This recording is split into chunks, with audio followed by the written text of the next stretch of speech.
Cette capsule vous est présentée par la boutique Maixu pour vos peluches et articles décoratifs geek, ainsi que par Evo Retro, distributeur d'accessoires cool pour gamers et collectionneurs de figurines et de jeux vidéo.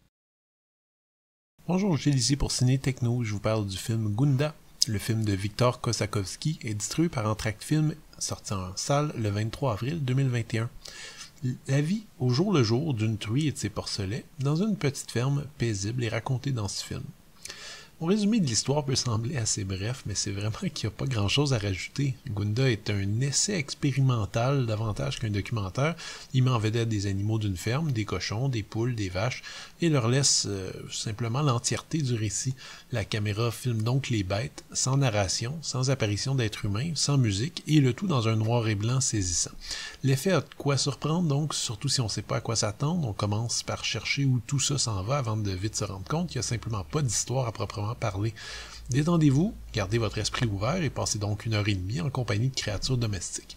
Ai-je besoin de clarifier que ce film ne s'adresse donc pas à tous les spectateurs? Le film n'a à offrir justement aux spectateurs que des images quand même magnifiques et un fil conducteur très ténu, de tout présenter avec un rythme d'une lenteur qui est adapté au propos.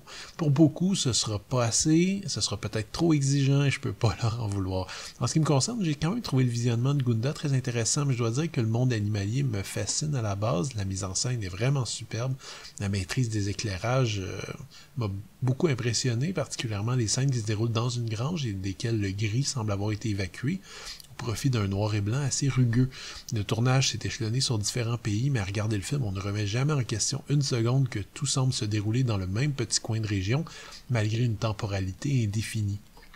C'est à peu près au moment donc où on pense que la trame narrative très fine ne mènera nulle part que le dernier acte arrive, et il arrive comme un bulldozer en prenant le temps de désamorcer finalement nos idées préconçues, en laissant au spectateur tout le temps de se mettre au niveau de ces animaux à l'existence simple.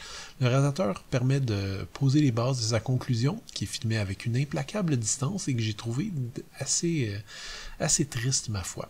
Je n'entre pas dans les détails, mais il est clair que le projet se voulait comme un pamphlet pour les droits des animaux. On retrouve Joaquin Phoenix, vedette notoirement végétalienne, au générique comme coproducteur, mais c'est quand même tout à l'honneur à la fois de l'acteur et du réalisateur d'avoir su trouver le ton juste, très loin des documentaires chocs habituels, en épurant au maximum son œuvre, en évacuant toutes les considérations et biais habituels comme les choix de montage, de musique, d'image, en se concentrant finalement sur l'état de l'animal dans sa plus simple expression. Le cinéaste laisse au spectateur à son propre jugement.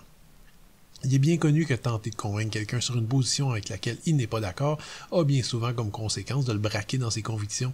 Il faut donc voir Gunda comme une ouverture à un dialogue, et c'est ce que ce film étrange et original fait avec, en plus, beaucoup d'élégance technique. C'était Gilles, merci, bon visionnement.